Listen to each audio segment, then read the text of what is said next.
मुख्य मुद्दा जो पृथ्वीपुर विधानसभा में है वो आतंक के खिलाफ लड़ाई। गुंडागिर्दी और आतंक के मारे वहाँ पे पूरा क्षेत्र परेशान है। वहाँ पे जो असामाजिक तत्व हैं उनका पूरे क्षेत्र में आतंक है। उस आतंक को मिटाना हमारा मुख्य मुद्दा रहेगा।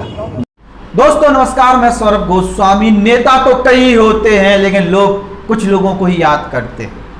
वो नेता जो लोगों के दिलों में धड़कने लगते हैं, उनकी विचारधारा, उनका काम, उनका सहयोग लोगों के दिल में धड़कने लगता है। ऐसे नेता बहुत कम होते हैं और ऐसे नेता दुर्भाग्य से जनता के बीच में ज्यादा दिन रुक भी नहीं पाते हैं, जो अन्याय अत्याचार के खिलाफ में आवाज उठाएं।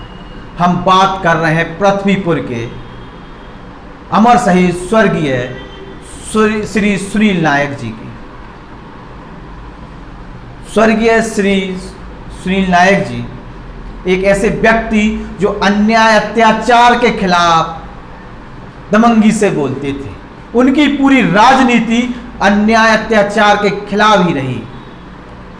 आरएसएस के जमीनी कार्यकर्ता, भारतीय जनता पार्टी के जमीनी कार्यकर्ता। आज उनका जन्मदिन है। वो हम लोगों के बीच में नहीं है लेकिन लोग याद कर रहे हैं उन्हें। पृथ्वीपुर का रियल हीरो कोई है तो वो है स्वर्गीय सुनील नायक। हर गरीब की आवाज बनने की कोशिश उन्होंने की और वो बने। वहां की राजनीतिक समीकरण ऐसे थे कि अगर सुनील नायक वहां पर नहीं बोलते तो कोई बोलता नहीं। स्वर्गीय श्री ब्रजेंद्र सिंह जी राठौर, कद्दावर नेता, 5 बार से विधायक।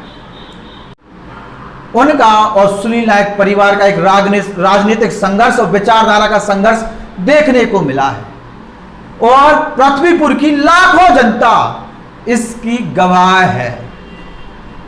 हंसमुख, दमंग, बोलने में एक अच्छी पर्सनालिटी के धनी सुनील नायक जी के लिए आज पृथ्वीपुर की जनता और मध्य प्रदेश की जनता के साथ साथ उत्तर प्रदेश की भी जनता याद कर रही है।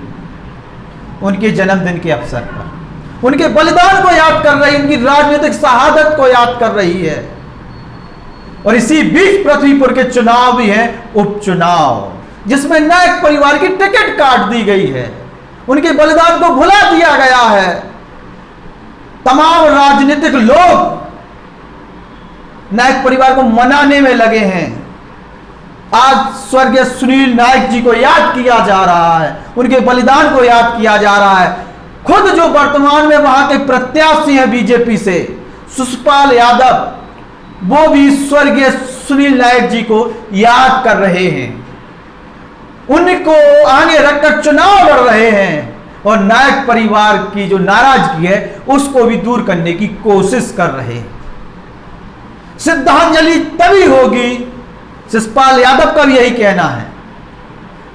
सुषपाल यादव का भी यही कहना है कि श्रद्धांजलि तभी होगी जब हम वहां बीजेपी की सरकार बना ले जाएंगे, मतलब बीजेपी का विधायक। सुनील नायक जी का भी संघर्ष वही था और आज नायक परिवार को टिकट नहीं मिली। राजनीतिक मजबूरियां हो सकती हैं, समीकरण हो सकते हैं अपने तरीके से, लेकिन उनको याद किया जा रहा है। जनता के दिलों में वो धड़क रहे हैं और जनता ये मूड बना रही है कि किसी तरीके से उनके एहसान को हम चुका दें, जो जनता के लिए उन्होंने किए, जो पृथ्वीपुर के विकास में के लिए उन्होंने किए और पृथ्वीपुर में कानून व्यवस्था को बनाए रखने के लिए, हर गरीब की आवाज बने रखने के लिए सुनील नायक ने आवाज उठाई और वो शहादत उनकी आज याद की जा रही है। लोग भावुक हैं, उनके परिवार के लोग भावुक हैं। जब उनकी चर्चा होती है तो रोंगटे खड़े हो जाते हैं। पृथ्वीपुर की जनता उपचुनाव में सुनील नायक परिवार के साथ खड़ी हुई है, पूरे नायक परिवार के साथ खड़ी हुई है, उनके छोटे भाई के साथ खड़ी हुई है और कहीं ना कहीं सुषपाल यादव भी नायक जी के पद चिन्हों पर चलने की कोशिश भी कर रहे हैं। वो उनके बलिदान को भूले नहीं। और वो अब बीजेपी परिवार का हिस्सा भी हैं। अपने नेता को वो याद कर रहे हैं, उनका परिवार याद कर रहा है। कुछ तस्वीरें आपके सामने भी हैं, स्क्रीन में आप देखते रहिएगा। आज इस महान नेता को याद किया जा रहा है। इसके एक वीडियो को हम आपको सुनाना चाहेंगे और आप सुनिए किसने दमंगी से वो बात करते थे और किस लिए वो राजनीति करते थे। हमारी तरफ से उनके जन्मदिन पर उन्हें बहुत बहुत शुभकामनाएं। ऐसे नेता बहुत कम होते हैं जो दिल में उतरते हैं, छाप छोड़ जाते हैं और हम और आपको अकेला छोड़कर चले जाते हैं। नमस्कार। मुख्य मुद्दा जो पृथ्वीपुर विधानसभा में है वो आतंक के खिलाफ लड़ाई। गुंडागिर्दी और आतंक के मारे वहाँ पे पूरा क्षेत्र परेशान है।